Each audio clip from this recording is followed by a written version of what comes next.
দেবে road show চলাকালীন কেন্দ্রীয় বাহিনীর সাঁজোয়া গাড়ি দেখে কটাক্ষ অনুব্রত। পশ্চিমবঙ্গ রয়্যাল বেঙ্গল টাইগারের জায়গা, এই গাড়ি বাঘেরা খেয়ে নেবে, হুঙ্কার কেষ্ট।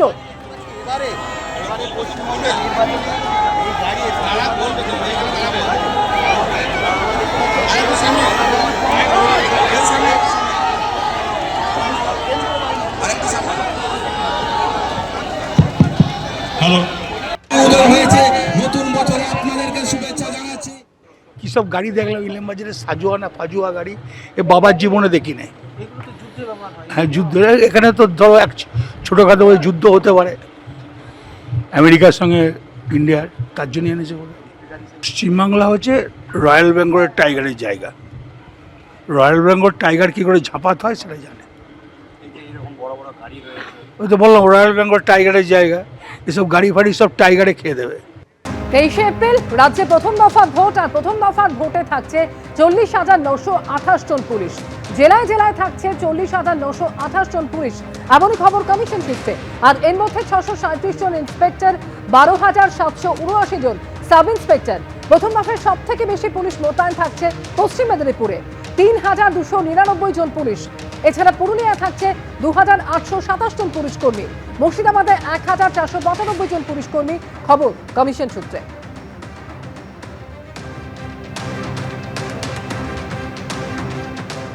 স্পর্শকাতর তেমন গোটা বাংলা, গোটা দেশ। মণিপুর কি স্পর্শকাতর নয়? এবং সেখানে লক্ষ লক্ষ কেন্দ্র বাহিনী, আর্মি নামিয়ে দিয়েও গত 2.5 বছর ধরে শান্তি ফিরিয়ে আনা যায়নি। সুতরাং শুধু কেন্দ্র বাহিনী থাকলেই সেটা শান্তির গ্যারান্টি হয় না। গত নির্বাচনে আমরা দেখেছিলাম শীতলকুচিতে গুলি চালনা ঘটনার পরে তৃণমূল এবং বিজেপি কীরকম কেন্দ্র বাহিনী আর রাজ্য বাহিনীর দ্বন্দ্ব করিয়ে হিন্দু মুসলমানের বিভাজনের রাজনীতি করেছিল। কোনো তদন্ত হলো না, কেন্দ্র তদন্তকারী সংস্থা কোনো তদন্ত করলো না, রাজ্য তদন্তকারী কোনো সংস্থা তদন্ত করলো না। একজন অফিসারকে সাসপেন্ড করা হয়েছিল, ব্যাস। তারপর আজ পর্যন্ত সত্যতা উদ্ঘাটিত হয়নি। শুধুমাত্র কেন্দ্র বাহিনীর উপস্থিতি নিরপেক্ষভাবে সুষ্ঠু এবং অবাধ ও শান্তিপূর্ণ ভোটের গ্যারান্টি হতে পারে না। তাকে যারা পরিচালনা করছেন তারা কতটা নিরপেক্ষ এবং কতটা আইন এবং সংবিধান মেনে চলবেন তার উপর নির্ভর করে।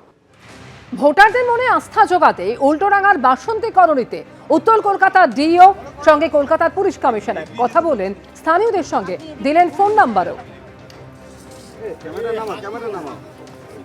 আমরা এই মুহূর্তে রয়েছে উল্টোডাঙ্গার বাসন্তী কলোনিতে। দেখা যাচ্ছে যে নির্বাচন কমিশনের নির্দেশে এখানে কলকাতা পুলিশের কমিশনার অজয় নন্দা রয়েছেন, এছাড়া কলকাতা পুলিশের অন্যান্য হাই অফিসিয়ালসরাও রয়েছেন, সঙ্গে রয়েছেন ডিইও নর্থ, অর্থাৎ নির্বাচন কমিশনের যে নির্দেশ রয়েছে যে প্রত্যেকটা এলাকাতে ঘুরতে হবে এবং সেইখানে যে আস্থা ফেরাতে হবে, যারা ভোটাররা রয়েছেন, যারা সাধারণ নাগরিকরা রয়েছেন তাদের আস্থা ফেরাতে হবে। এবং সেই কারণে দেখা যাচ্ছে যে উল্লেখযোগ্যভাবে কিন্তু বাসন্তী কলোনির মতন অত্যন্ত যে ঘিঞ্জি জায়গা, সেখানে পর্যন্ত মেন রাস্তা থেকে এসে সেখানে সিপি সাহেব নিজে সেখানে রয়েছেন, কথা বলছেন যারা বাসিন্দা রয়েছেন তাদের সাথে, এবং সেখানে নির্দিষ্ট কিছু নাম্বার বলছেন যে ভোটের দিনকে বা নির্বাচনের আগে বা নির্বাচনের সময়, নির্বাচনের পরেও যদি কোনো রকমভাবে সমস্যা হয় তাহলে সেক্ষেত্রে দাঁড়িয়ে কিন্তু এই নাম্বারগুলোতে ফোন করতে হবে। এবং সেই নাম্বার বলা হচ্ছে, নাগরিকদের সাথে সরাসরি কথা বলছেন কিন্তু সিপি সাহেব।